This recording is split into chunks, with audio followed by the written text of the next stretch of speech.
What's up, everybody? King Triple C here, the Olympic champion, Flyweight champion, the Bantamweight champion of the world. And I got a public service announcement to all you wannabe MMA casuals or MMA fans for that reason. You guys make sure to listen to my boy's Story of the Fight with Will and Miro. You know why? Because Triple C said so. And if you don't, you can do me a favor and you can bend the knee to King Triple C too.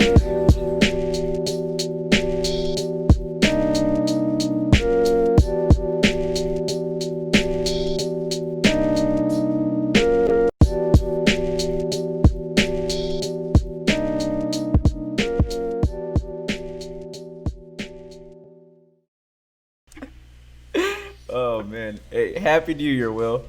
Happy New Year. Did you do anything crazy? No, I just watched the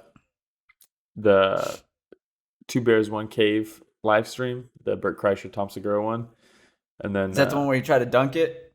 he showed the video. Yeah, finally. Oh, Did you see it or shit. no? Oh yeah, so gnarly. I felt so bad for him. I know. The way he was just laying there. Oh man, it was rough. I didn't do anything. I fell asleep like at 9:30, I think. Damn. Yeah, 9:30, 10. I was out. I mean, it's tired. New Year's. Yeah, after you're like, when you're 21, 22, New Year's pretty big deal. You get to go out and party. At my age, you know what I mean, with the kids and my wife, like, not that we don't have fun, but it's like we're not gonna let loose. You know what I mean? Dude, I don't even I don't ever let loose. You're an old soul, though, Will. You always have been. You're an old soul. Catch me on the mats, I'll let loose. Oh my god. So we're talking about how we didn't want to go dark during this time that there's no UFC on, right? No MMA on. And one of the ideas we came up with is probably just going through and predicting champions for this upcoming year. What do you think? Yeah, definitely. You down with that? We could also just give a shout out to like some of the fights that are like scheduled. For sure. You know what I mean? Like, dude, we got some pretty good ones that are like either booked or like on the verge of being booked. Like, dude, I mean, Stipe versus Ngannou again. Holloway versus Cater is going to be sick. Yep. Magny versus Chiesa. Matt Brown versus Carlos Condit, which is like, could be amazing or could just be a final fight. For both of them? Connor versus Dustin. Hooker versus Chandler. That's going to be fun. That's going to be fun. Overeem versus Volkov is awesome. Obviously, Izzy Adesanya versus Jan Blachowicz. Brunson a lot versus of these Derek fights, Holland. 2021 shaping up to be another great fight year. Yeah. Another great fight year. So, yeah, we could definitely go through that. I did want to start off, though, with the women's divisions, just to see what you thought, right? So, just taking a look at the women's strawweight division, who's going to be a champion by the end of next year? I think I like Zhang Weili a ton. I think she's super dangerous, but I don't think she's going to finish the year undefeated. Okay. Just because, in my opinion, I had Joanna winning that fight. So close. Yeah, it was so close. I had Joanna winning. I wonder if Rich the Casual ever went through and watched that fight. I don't know. It's on the list. Oh my god. Oh my god. All right, well. Okay. This guy's failing at homework. But yeah, so the fact that her first title defense was that razor close, I think there's not like a huge gap between her and like everybody else. She's dangerous. She's really good. But I think if there's a rematch with her and Joanna, that's a toss-up for me. I actually think if they do the Rose fight, which there's like some bullshit going on. Dana already pulled out the Rose doesn't want the fight. And then Pat Barry was like, no, we want the fight. Already that kind of bullshit happening. And they're talking about Carla Esparza getting a title shot if they can't do the Rose one, which I think is dumb over Yan Xiaonan. But Yan Xiaonan, man. Yeah, she's legit. That's what I was looking at. Yeah, but I think Rose, if Rose and Zhang Weili fight, I think Rose wins. I think Rose is dangerous. The thing with Rose fighting is that she didn't like the weight of being the champion. So that's the only thing. Like when Dana says Rose doesn't want to fight, she's a fighter, man. Like she wants to fight. You know what I mean? That's what she does. But how motivated will she be to become the champion, knowing the type of stress, weight, media that being the champion brings? Because I thought the exact same thing. I thought Rose Namajunas, if they decide to fight, could potentially take out Zhang Weili. Yeah. That's a big if, though, because I don't know if she really wants to go through and fight. So me personally, I have Zhang Weili still holding on to the belt by the end of the year. Really? I do. We take a look at the weight class. I mean, you have Rose Namajunas, Joanna Jędrzejczyk, right? Yan Xiaonan, like we talked about. Up-and-coming fighters like Amanda Ribas is up there as well. Angela Hill, who I always think is like, in the cusp of just being able to take that next big leap. And then, of course, your girl, Mackenzie Dern, who I don't think is going to necessarily challenge for the title this year, but I think we're going to continue seeing her move up within the ranks. That UFC just has to be careful about the matchups they're giving Dern still. So I think this is still a tune-up year for her. Yeah, I think so too. A growth year. But yeah, I think stylistically, Rose versus Zhang Weili. Rose is just so slick with like her movement, and Zhang Weili is a very orthodox fighter. You know what I mean? And I don't mean that in a bad way. Like she's just very orthodox. She hits hard as fuck. She doesn't move. You know what I mean? Like you're not gonna tool her around the ring or the cage. You see that with the Joanna fight. Joanna uses a ton of footwork, but it's not the same as Rose's. Rose has like slick angles and like distance control, where Joanna is much more traditional with her angles and her footwork. It's still really good and she's elusive, but there's something like slippery about Rose that she just is able to like slip in and out and be on the other end, and just I don't know.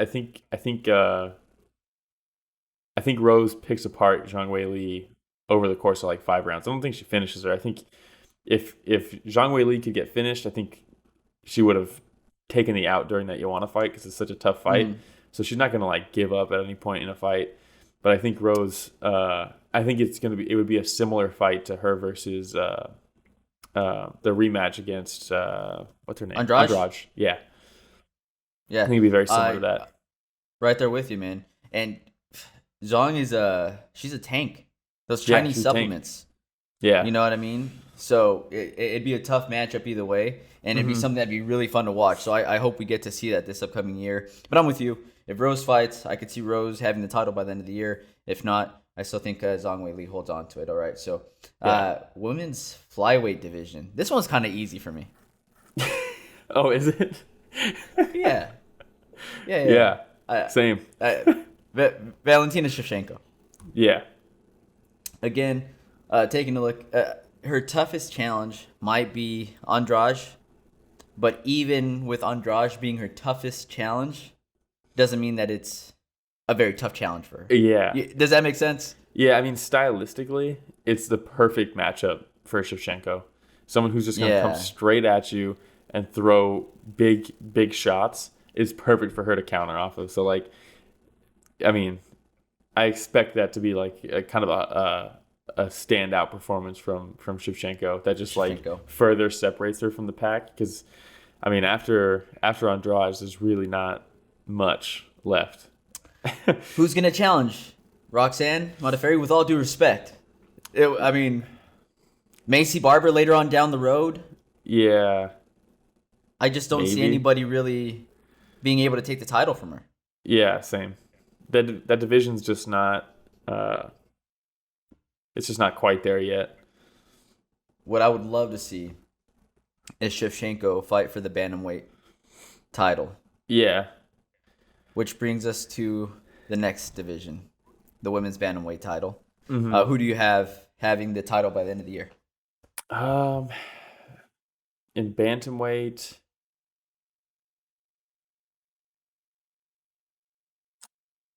it's hard for me to not say Shevchenko. just because I think Amanda retires before the end of this year. I don't think anybody's going to dethrone Amanda, but I think she's done after this year. I think, and then you go through and you look at that list, I think Shevchenko right now beats everybody in that list also. So I feel like she could potentially be like a double division champ just because. And be able to like hold those reigns simultaneously. I think you really could. Be active. Yeah. Yeah. But again, that's a big if Amanda Nunes decides to retire. You got to remember, she has a baby now. True, but she's making bank. She makes so much money. She does. And I believe, do they live in Brazil? Her and Nina? I don't know where they live. I think it's Florida, since they train out of ATT. They might be in Florida. Could be. But either way, I could see her pulling off one more year, adding to her legacy, building up as much bankroll as possible. Because, dude, diapers ain't cheap. Formula ain't cheap. Yeah. So I could see her just trying to at least build some type of legacy so that generations are taken care of. Especially when you see somebody like Nunes that comes from Brazil, humble beginnings, see her wanting to bank as much as possible so that, further generations of her family doesn't have to go through what she did through when she was younger. So yeah, she did talk in June, though, about how she's achieved everything she's wanted. She's she'd go on with her life, maybe take a new step, maybe find new talents and help some girls there, maybe be a coach. And she said, "Yeah, I'm in the moment that I can retire. I'm in the moment that that I can fight. I'm fine. There's nothing else to be done right now in the division. Hall of Fame will come for sure. My life will go forward." So, like, was this pre or post baby? This is June. I'm not sure when she had her baby. I didn't mark it on my calendar, so I don't remember exactly when they had the I did, the but baby. I got rid of the calendar. Oh, damn, man. You should have saved it. Now, when we take a look at the division, you have Jermaine Durand who looked really good in her last fight. I think she got her first submission of her career in her last fight. We have Holly Holm, who's always in discussion for somebody that's going to be in the top 5. Yeah. Still a tough out for a lot of people. Aspen Ladd, Raquel Pennington. So there's a lot of fun fighters here. My dark horse of the division. Ooh. Juliana Pena. And I know she just lost against Jermaine. I feel like she got caught slipping, though, because she has some of the strongest wrestling in the division. And I think that, again, got caught slipping. She could have ended up winning that fight against Durand to me. Yeah, definitely. That's a good dark horse. Yeah, I wish I could say I had one, but looking at the rankings, I don't have a dark horse. All right. I just don't. We can move on. So my question for you for the women's featherweight division is, will we continue having a women's featherweight division by the end of this year? If Amanda Nunes retires, I don't think so. If she doesn't retire and she keeps fighting, they'll keep it open for whatever may happen, Yeah. But I don't know if my website's just bugged. But are you on the UFC official rankings right now? There's no rankings. Okay, that's what I thought. There's no rankings. That's why I'm asking. And so I think about this, and I thought the exact same thing. So women's bantamweight division with Amanda Nunes, she could headline a pay-per-view within the bantamweight division. Yeah. Within the featherweight division, she could probably be co-main event. But because I feel like there's no other big names within that division to help boost that to be a main event. So it's just a tough one, man, because I want to continue seeing women's MMA growing, especially when you see some of these fights. I mean, we both picked Joanna versus Zhang Wei Li as fight of the year. I mean, that division specifically is probably my favorite division in the UFC. It always has been. My wife, when she watches UFC with me, she says she loves watching the women fight too. Not because she's like, hey, I'm a girl, let's watch women fight. You know what I mean? It's like they always come in trying to prove something. And they're always game. So it's a lot of fun to watch. Well, Nunes' next fight is a co-main at 145. So, I mean, clearly there's still... But after this fight, Megan? If she wins, Megan Anderson. If she beats Megan Anderson... Who else Which is going to happen.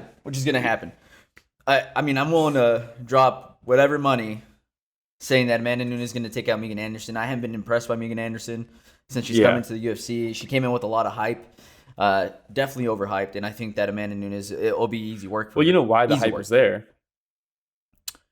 Why is that? Because they wanted to sell a threat to Nunes because they just hadn't been a threat. And she was an Invicta, right? Megan? Yeah. And she was steamrolling through some of the women in Invicta. Mm-hmm. But it's just there's levels. Yeah. There's levels. And as soon as she came into the UFC, for me, Nunes is the greatest female fighter of all time. And one of the greatest mixed martial artists of all time. So, steamrolls through Megan Anderson. Yeah, I think so. Would you agree? Okay. All right. So this will move us over to the men's divisions, men's flyweight division. So, Will, do you mind if I start off with this one? Go for it. Because I already have my answer. So, me too. I know what yours is. Shut up. No, you don't. Oh. Okay. Who am I picking? I think you're picking Brandon Moreno, not just because he's a Mexican, but because if he wasn't injured in that 5th round, probably would have taken the belt from Figgy in that fight. I was this close to picking Brandon Moreno. Oh, okay. For all the reasons that you just mentioned, so yes. But somebody that probably, obviously you weren't expecting me to pick, but I think Cody Garbrandt. Really? I do think Cody Garbrandt. So, wait, as long as we get... Are we doing who do we think gets the belt this year, or who do we think ends the year with the belt? Who I think ends the year with the belt. Interesting. So I think Cody Garbrandt will end the year with the belt. Mm-hmm. When I think about Cody's boxing, his striking, and putting him in there with a Figueiredo, who can match Figueiredo's power? I think if it turns into a slugfest, like it was between Moreno and Figueiredo, if it's a big if, Cody's chin is able to hold up, that's a big if. Yeah. I think that Cody can match him blow for blow and quite possibly even take out Figueiredo.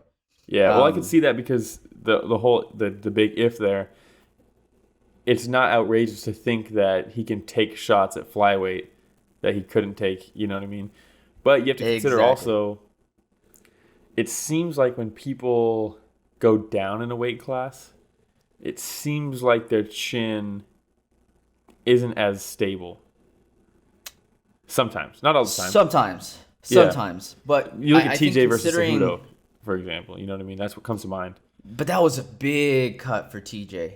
I don't think it's going to be as big of a cut for Cody Garbrandt because if you read from Cody's cuts to featherweight, they're super easy, and he says in many cases he goes in. Sorry, bantamweight. In many cases he goes in just having to lose 5 pounds. Yeah, having to drop 5 pounds. So I mean, I'm curious to see what kind of Cody will get going down to the flyweight division, having to have a larger weight cut. Yeah, but I think that if anybody would still look good taking that cut, it would be Cody Garbrandt, considering that his current cut at bantam isn't too bad at all. Yeah, I can see that. All right, man. So, who's your pick? My pick is Manel Cape. Okay. I'm so high on Manel Cape, dude. I think with the Brandon Moreno versus Figgy fight, and you look at Benavidez versus Figgy, the first one, which was competitive until it wasn't, and you look at the Brandon Moreno fight, which, like I said, if he didn't hurt his arm, he probably would have walked away with a win in that fight. But you could also argue Figgy was in the hospital the night before. Who knows, really? Once we see a rematch, we'll know more about that fight. But I think that Figgy has a gap over a lot of people in that division. But I think people like Manel Cape, I think Moreno, I think what's his name? I can't think of his name right now. Royval? No, I don't. I think Figueiredo knocks out Royval. Kaikara France. There's a lot of fun names in this division. Yeah, but I can't think of him. But I think there's a select cream of the crop in that division that isn't just like 1 or 2 fighters anymore. But I think Manel Cape, by the time he gets his title shot, which I think he's only 1 fight away He's going to make his debut, and if he wins that, he's going to fight for the belt right after.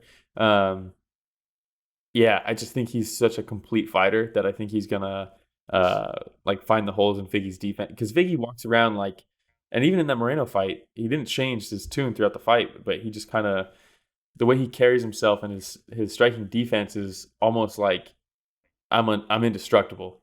I'm just going to weather this and land mine, and you can't. I can Very take yours, Terminator-like. Yeah, I can take yours, but you can't take mine kind of style. And I think Manel Cape is going to kind of expose that style, because that style works until it doesn't. You know what I mean? Like, until you can't take someone's shot. Yeah, I don't know. I think I'm interested to see Moreno versus Figgy too, just because that fight was so awesome. And I've always been pretty high on Moreno. And I think even Moreno could beat Figgy and take the belt from him. But I think once Manel Cape's there, I think Manel Cape is gonna kind of lock the division down a little bit. I like that. I like that pick. I it's really a very like fun division. And we've talked about it before, going from the division where it was almost on its way out. We were talking about this division kind of like we were talking about the women's featherweight division. Yeah. This is how we were talking about this division not too long ago. And now it's thriving, man. It's awesome. You know? And all it took was the UFC to actually pay attention to it. Yeah. Once Demetrius left, who was it? Who was it they took when they took him out? Was it Mick Maynard that was like, I'm going to rebuild this division, and like fully did? It's like, you could have done that with Demetrius still here, but for whatever reason they didn't. Because maybe they just felt like they couldn't sell him no matter what. Yeah, because they didn't try, man. They really didn't try. Yeah. With that armbar that he landed on, what's his name? Why can't I think of any names today? I don't know. Did you take your Alpha Brain? I didn't. But you know the armbar that I'm talking about. Yeah. Where it's like what, suplex to like armbar? Yeah. Anybody who lands that, you can market them. You just have to try. They just have to lean into. I mean, dude, he you know how many people watch him play video games on Twitch? You know how many people like him that don't even watch fighting? Like, dude, there's a lane for him, and they just didn't want to go down that lane, I don't think. I wonder how many people would actually make that transition, though, to go from watching him on Twitch to watching him fight. Dude, I'm sure there's a lot. Look at Sean O'Malley, dude. You know what I mean? He has the same kind of lane. I mean, he has different lanes with, like, his whole persona and everything, but same thing. He, plays in, like, video game tournaments and shit, and streams on Twitch. Like, that lane is there, dude. You know? Yeah. They just didn't tap into it. Yeah. I don't think Dana understands that lane, though. And I don't think he wants to. Yeah. He's old school, man. Yeah. All right, so Bantamweight division, who you got? Oh, man. This is such a sick division. I love it. I was looking through this, and I was like, oh, this is a tough one. I think Petr Yan stays on top in this division. Okay. It's super competitive, though. I think Sterling gives him problems. I think Sandhagen gives him problems. I actually think Rob Font also gives him problems. And nobody's talking about him, but potentially the dark horse is Merab. Merab is there. It's just a matter of time until he gets there, but that guy's dangerous. But I think Petr Yan has the tools. I don't think Merab is gonna. I think Merab will be a champ, but I don't think he's gonna fight for the belt this year. I think he still has maybe 3 fights away from a title shot, especially not just considering where he's at in the rankings, but just considering that it seems like there's already a backlog of like challengers forming. Yeah. You know, like we're still waiting for Aljo, and then Sandhagen after what he just did to Marlon, like that should probably get him a title shot. And then, but Rob Font just knocked him out too, so where does that put him? So I think it's going to take a lot for Merab to like skip that line. And then TJ's coming back. Like it's going to be that division's waterlogged right now. It's crazy. So I have Corey Sandhagen. Yeah, it's a good pick. I have Corey Sandhagen. But you mentioned the names of Aljamain Sterling, who could very well end up with the title by the end of the year. Rob Font is somebody that I put on there as well after his last performance. Man, I was very impressed. And then what do you think about Frankie Edgar? I honestly think he could. I could very well see him beating Petr Yan right now. So with just his fight IQ. This is why it was so hard when I was looking at this entire division, and it just honestly, like, prepping for this this podcast just got me so excited. I know. For 2021, because, like, have you ever seen The Hangover when Alan has all those numbers running through his head? Yeah. Like, that's me, but I had all the names of all these fighters running through my head and possible matchups, and I was just like, oh my god, just let all these fights happen. Well, so, I think that division could easily become one of those like musical chair divisions with the champ or with the belt. absolutely. It's gonna be a tough one to hold down. If someone holds down that division, they're like in contention with like kind of all the greats, because dude, if Piotr Jan can end his career on top with wins over Aljamain Sterling, Corey Sandhagen, Frankie Edgar, Jose Aldo, Rob Font, like all these guys, like that's a resume, dude. That's a gnarly resume. It's a very good resume. TJ Dillashaw, and yeah, man, with TJ, I want to see what he brings back, and what TJ are we getting back? I think he'll be. You think he'll be the same? Yeah. So how much of it was due to the juice, and how much of it was just his natural abilities? Well, let's throw the wild card in there, and let's say he might come back still juicing. And I was thinking that too. He might be like, you know what? I'll tone back the juicing to how it was before I got caught. Maybe lay off the EPO a little bit. Or just Maybe. change it up. I mean, there's different forms of different things that aren't even able to be tested for yet until they find out what these things are. So, like, I mean, there's a good shot all these people we're talking about are on stuff. So, like, he might be exactly the same. That's very true. That's very true. Man, fun division. Yeah. So where are we at here? We're at the featherweight division. So for the featherweight division, I have Brian Ortega taking the title, but then Max Holloway regaining it by the end of the year. Yeah, it's hard to argue that, honestly. So you think Holloway gets through Cater? I do. And so Cater's a monster, man. Yeah, he Cater's a monster. And I was thinking, I was like, well, because we already have Holloway versus Cater lined up, and my prediction is going to be dog shit if Cater ends up beating him like in the first month. Yeah. But I think he gets through Cater. And Cater's a fantastic fighter, and I think he's going to be amongst the elite for a very long time. But I still think Holloway won those last two fights. Yeah, I do. think so too. Yeah. And so when I think about his reign in that division, I still think he's a man, and I think he's going to have the belt again by the end of the year. Brian Ortega looked the best I've ever seen him in his last fight. The best I've ever seen him. The whole point of fighting is to try to hit and not get hit. And he did that so much better this time around than in his fight against Holloway. But I still think Holloway overall is a better rounded, more well-rounded fighter than Ortega. Yeah, I mean, it's just different styles. Like Korean Zombie is not a constant in-your-face volume, lengthy striker like Holloway is. So it's going to be interesting to see Ortega deal with something like that again. I think you're right, though. I think Ortega, in a matchup against Volkanovski, I think he beats him. And then, man, Ortega versus Calvin Kattar would be such a fun fight. If Kattar can get past Holloway, oh my God. I think so fun. I think based off what we've seen, I think that Holloway does beat Ortega if they fight again. But we also saw that Ortega's had a mindset change after that loss. And I wonder... He now drinks Modelo Especial, that's why. Yeah, I wonder if he had a choice. And he had a choice. Exactly. Ortega, it's gonna be interesting to see if he filled those holes and adapted his game to a fighter like Holloway in the meantime. But yeah, I don't know, man. I think Ortega finishes off the year with the belt in this division. Ooh, which I would love. I'm a big Ortega fan, and I know you're a big Ortega fan. But again, just some names in the division.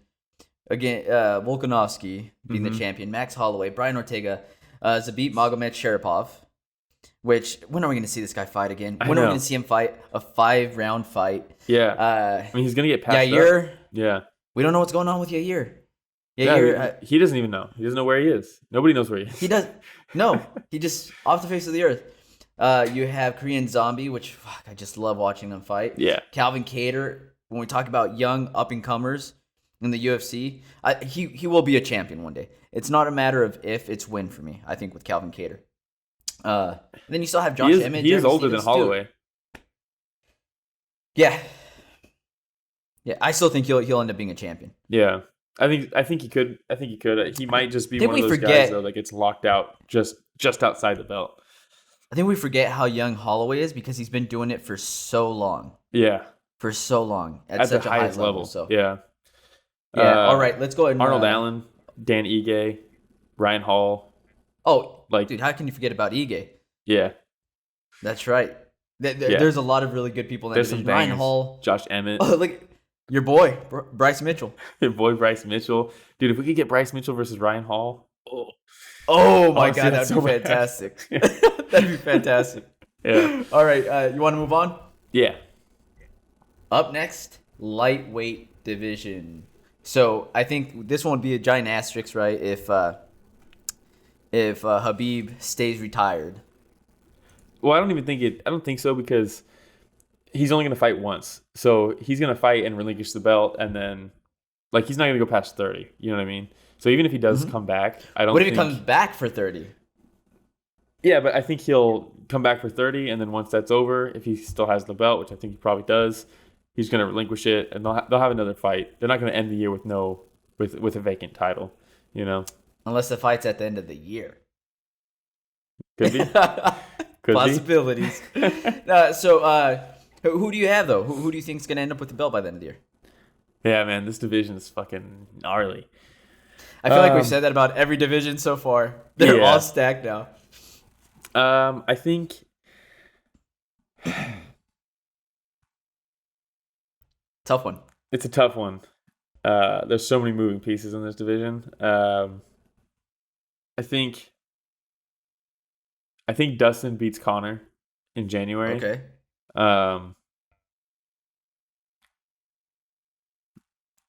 Man, that top three, it's either going to be Dustin, or Oliveira, in my opinion. If I had to go with my gut, it's going to be Dustin. Ooh. Yeah. Again, another one that I would love to see, man. Talk about somebody that's so deserving. Yeah. I worked his ass off to get where he is. Yeah, I think he beats Justin again. Just stylistically, I think he just edges out Justin because he's willing to brawl, but man, his striking defense in those brawls is so much higher than most people's. Oliveira is dangerous if he can get it to the ground. I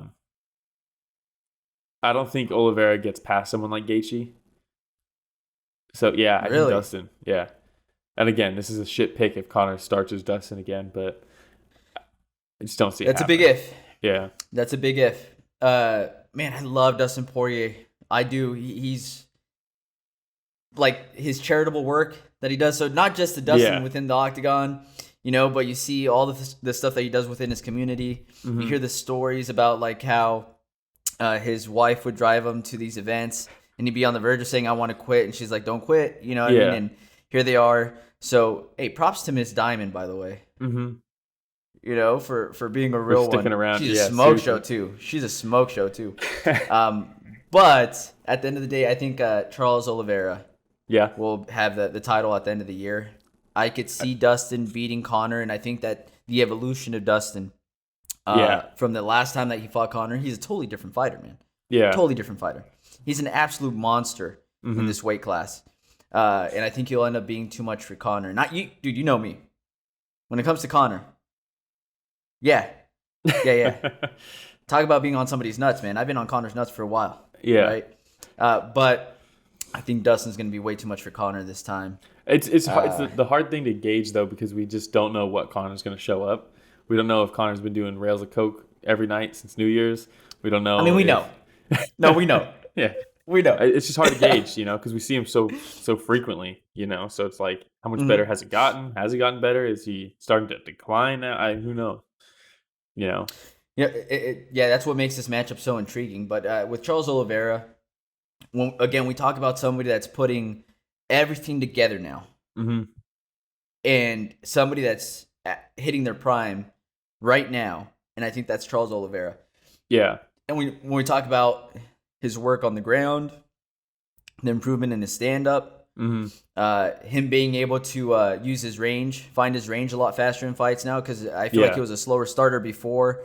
Doesn't seem to be the case as of late. I just really like Charles Oliveira, and I see a lot of these folks having a really hard time. But like you said, I could see Justin ending with the belt by the end of the year, Dustin ending with the belt again.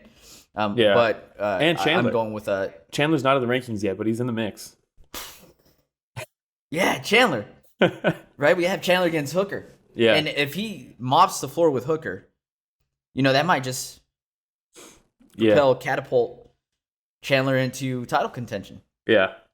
It's so much really a going on shame in this that we just don't know what's happening with Khabib, because it's almost putting the title on hold when, like, dude, this division needs it to keep moving. Like, there's too many people at the top right now that are like that. Dude, you could argue Justin should be fighting for the belt in his next fight. You could argue that Dustin versus Conor should be for the belt. How do you not give a title shot to Oliveira? Like you said, if Chandler beats Hooker, that's probably a title shot. Like, and I think it depends on how he deserves beats Hooker too. Yeah, everybody. God, and then when we keep on going down, man, you see Tony Ferguson still in the mix, Dan Hooker, Rafael Dos Anjos, who seems to have a resurgence, Paul Felder, who's always a fan favorite, Ali Quinta, Diego Ferreira. Dude, how about this? Beneil Dariush is rising up, looking better and better every fight. Drew Dober is a big one, and he's fighting Islam Makhachev, which is also probably a couple fights removed from a title. Yeah, like Gillespie, if he's not fishing, that dude's just fishing somewhere. Yeah, all the time. He just had a fight. Man, they just talked about something with him. It's Murderer's Row, man. Murderer's Row. When you take a look at the top 15, and then we don't know what's going to happen with Kevin Lee. He's all over the place. Yeah, he's all over the Nobody place. knows. Talk about somebody that might be wasted talent here by the end of his career. We'll see. Anything else on the lightweight division? No, it's just it needs to start getting going. Let's just have Khabib fight GSP. That way we can just get one and done, and then move on. Get that out of the way. Yeah. Okay. I guess I'll watch it.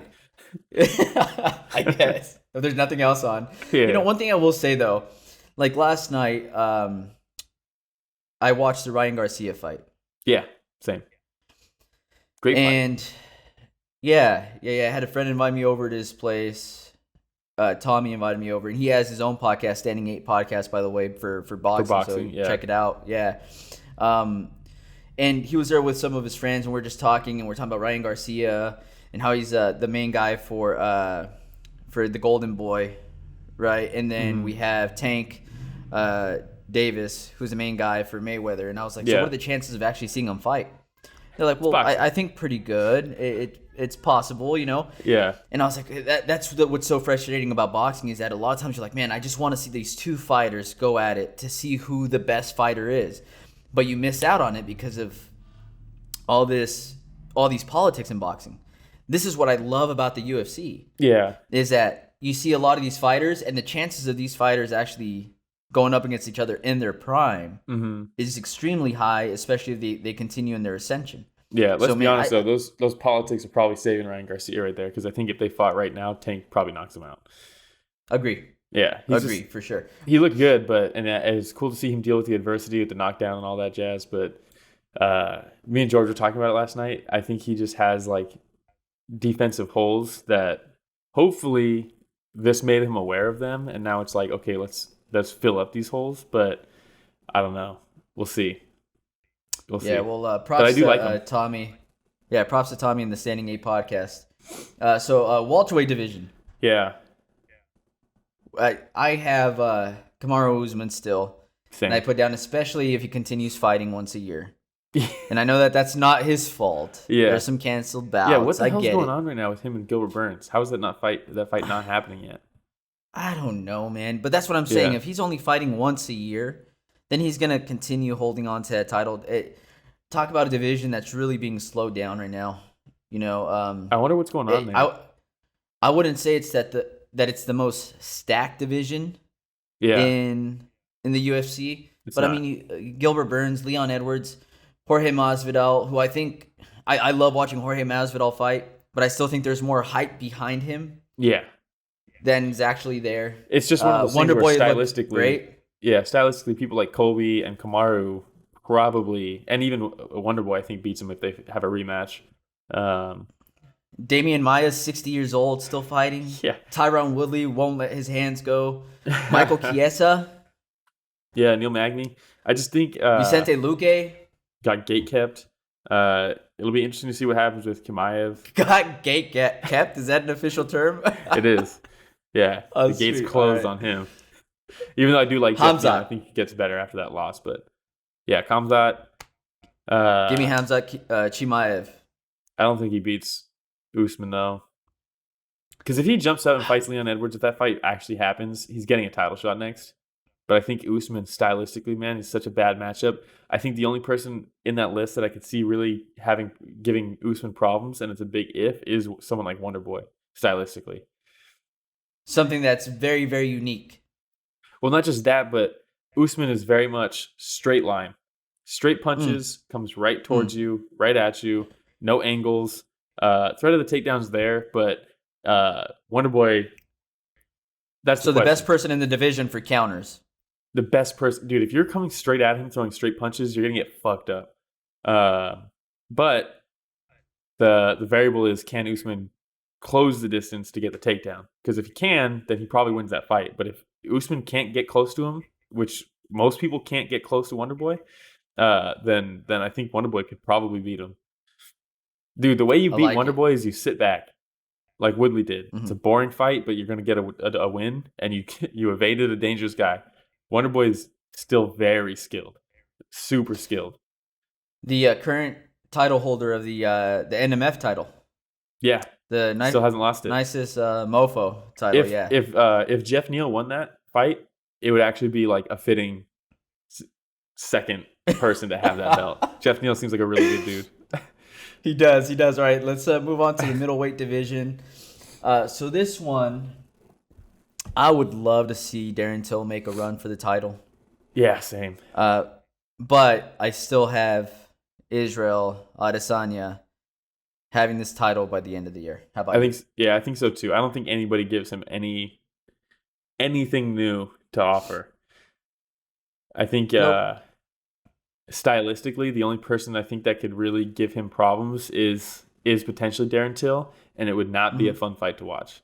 It'd be a fun fight to watch live, but not rewatch. I don't think that's going to be a banger of a fight. It'd be a chess match. Yeah, that he might edge out. Chess match. You know, it's hard to edge out a champion with a chess match, though. Doesn't really happen. I think we'd be seeing a striking clinic on both ends. Mm-hmm. You know, so it'd be very fun to watch. I think it'd be one of those fights where judges would be like, "The champ won." Yeah, they'd be like, "I don't know what I just watched, but I'll give it to the champ." If you're a just bleed kind of guy, probably not going to be the fight for you. Yeah. So, I think Izzy locks that division down. I'm excited to see what Kevin Holland continues doing, moving up. So let's say that he beats a Derek Brunson, and that moves him up maybe top 8. Mm-hmm. You know, there's still some fun fights in for him, and he's going to want to continue fighting. I mean, he's already asking. Yeah. Like, put me in as soon as possible. Put me in, coach. January, let's do this. Yep. So if he's trying to get another 4 or 5 fights in, we could see fireworks from this guy just right off the bat. Yep. Yeah, I think so. I mean, he fights Derek Brunson in March. So, I mean, once you beat Derek Brunson, you're potentially one fight away. Off to the races. Yeah. Off to the races. We'll see if he starts changing his tune on taking fights on short notice, because once you get into that reality zone where it's like, oh, I'm 1 fight away from a belt, it's hard to take those.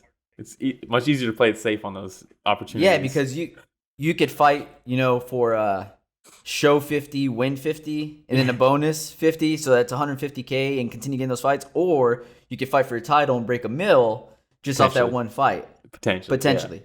You see what I'm saying? So and if you get the belt, paychecks are coming in. With his personality, being a champion, can you imagine? No. It'd be crazy. All right. So for who do you have for the light heavyweight title? It's probably not going to surprise you. but I'm very high on a certain individual in that division. And it has Is it nothing the to do male with his dime looks. piece? Has The nothing male to do dime with his piece? looks, but it is Yuri Prochazka. Me too. Yeah, I think he becomes a champ. I think so too. Dude, he just has I think this is the first time we've agreed on one. I think so, yeah. He's had this energy. Well, Usman, we both picked Usman and Izzy, but those are kind of whatever. Yeah, those are kind of gimmies though. But as far as and new Amanda champs, Nunes. as far as new champs, I think that's the only one we've agreed And on. Valentina Shevchenko. Yeah, but she's... And actually, we've agreed on quite a bit now that I think about it. But, yeah, I think... Yeah. Man, I'm just looking at it right now. If Izzy beats Jan, Izzy versus Yuri could be so sick, dude. It'd be such a fun fight. I know. Which I do have Izzy beating Jan. Do you? I think more than likely... I don't think it's going to be the most exciting fight. I could see Jan winning that fight. I could see. Really? Okay. Izzy's been rocked, and Jan seems to have power that is like unexplainable. Dude, the body kicks that he was landing on Reyes, it just doesn't even make sense. The only thing I can attribute to, I was about to say, it's almost supernatural. It's almost like he's got power from something. Exactly. That may or may not be revolved around a suicide. Jesus. But you like how he's always like, I don't know why the UFC doesn't want to talk about it in the promos. Like, yeah, bro, because that's like, not normal. He's like, yeah, I think they should talk about it. I don't know why they want to talk about it. It's like, dude, where did this happen? Was it Poland? Yeah. Yeah, I don't know how they roll over there, man, but that shit don't fly over here. You know what I mean? Yeah. Like, it don't fly over here. Yeah. I could see Prochazka beating Dominic Reyes easily, actually. Yeah, I actually think he runs through him. So do I, and I can see Izzy beating Jan Blachowicz. Yeah. You know who the actual dark horse is, though? Who? Magomed Ankalaev. Or Ankalaev, whatever. However you pronounce that last name. Ankalaev? Dude, he is super dangerous, and I think he's gotten bogged down with that saga that he had with Kutalaba. But, dude, yeah, that was a fun saga, though. It was, but, dude. It was worth it.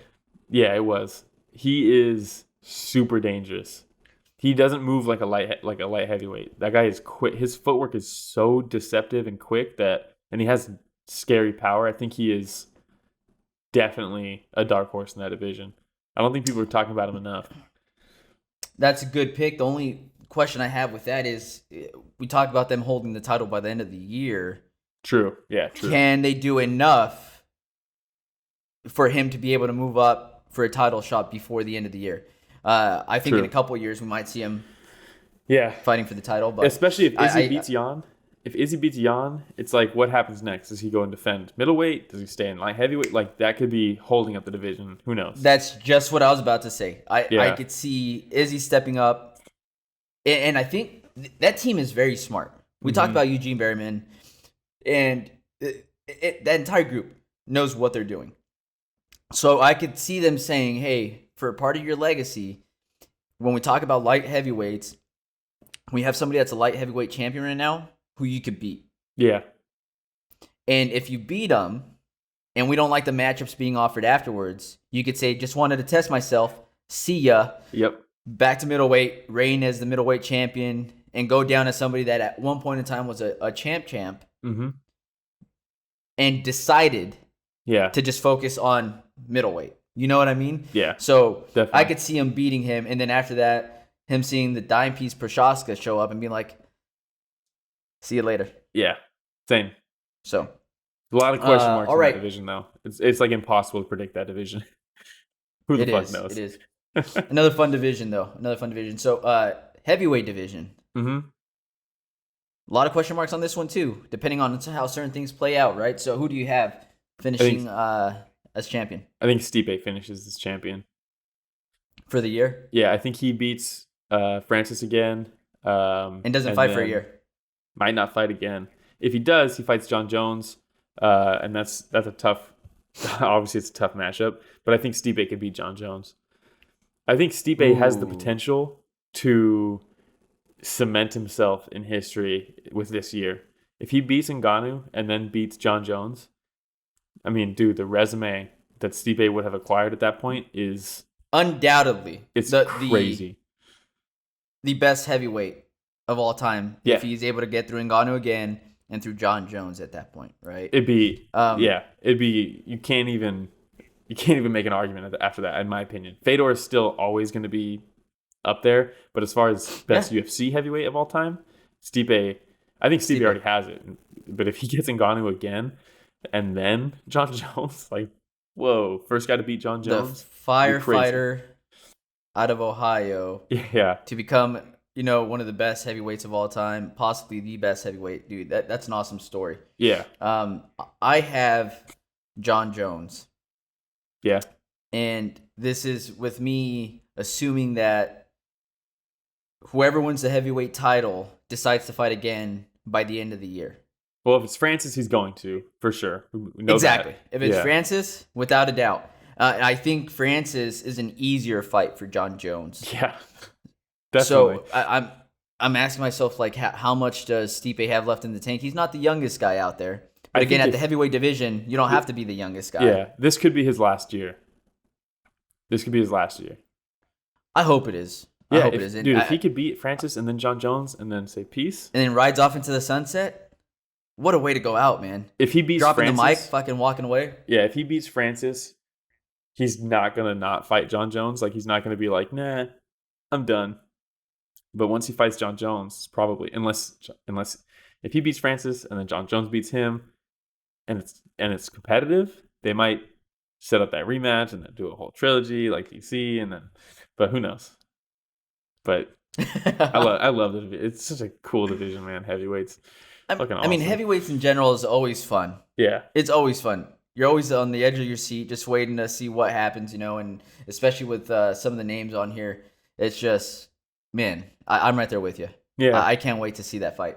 All right, so that's all we have there for the weight divisions, and I said I had a few questions for you, Will. Mm-hmm. Now, out of all the folks that we named, who is most likely to lose their belt first? Ooh.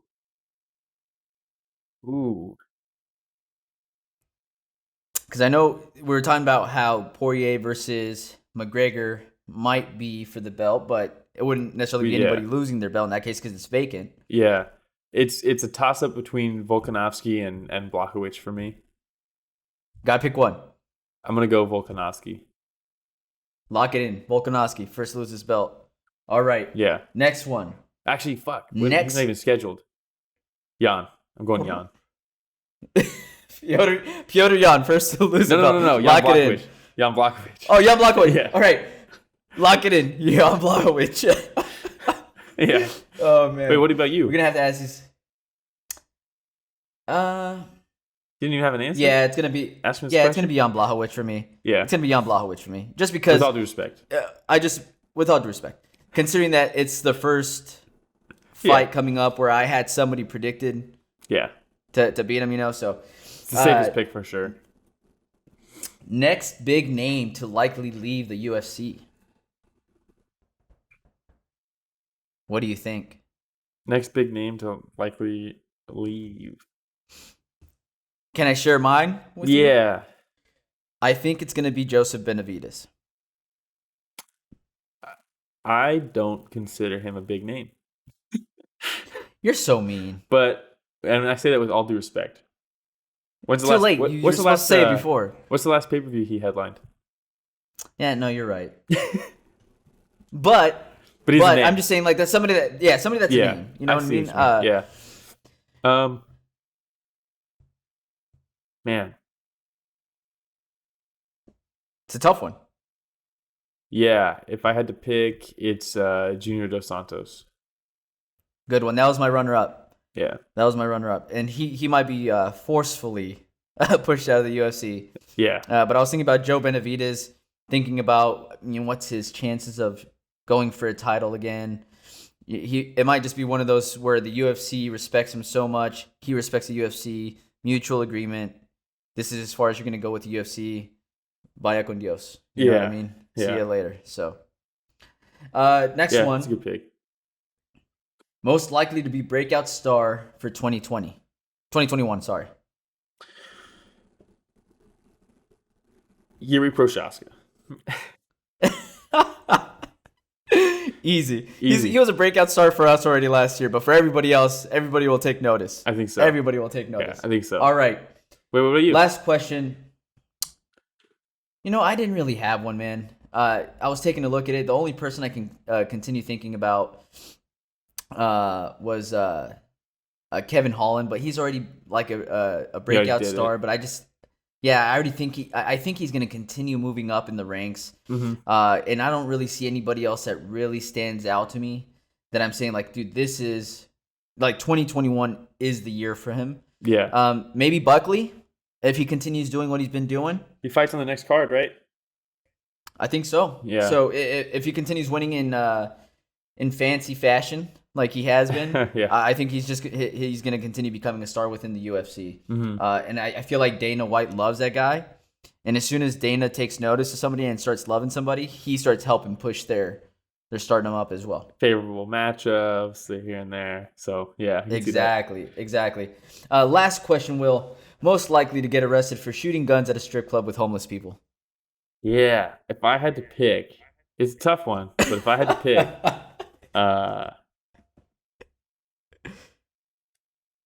John Jones. I like how you're thinking about this for so long. Well, I can see Conor doing the same thing. Oh, you know what I mean? Damn, you're right. You're right. It could easily happen with Conor.